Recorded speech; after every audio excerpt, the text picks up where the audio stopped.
In this video, I will show you how to log out of Viber on your PC. To get started, locate and open the Viber app on your desktop or laptop.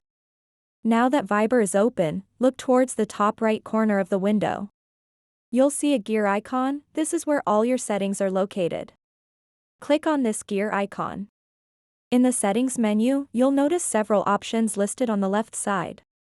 Click on Privacy and Security. Once you're in Privacy and Security, scroll all the way down to the bottom of this section. Now you will find an option labeled Deactivate Viber on Desktop. Here, you will see a button that says Deactivate. Go ahead and click that button. A pop-up will appear asking for confirmation. To finalize this process, click Deactivate once more. By choosing to deactivate, all your data associated with Viber will be removed from this device. This means you are officially logged out of your account on your PC. So that wraps up this tutorial. If you have any questions about this whole process, please let me know in the comments section below. And if this video helped you out, please give it a big thumbs up and subscribe to this channel for more tutorial videos like this one.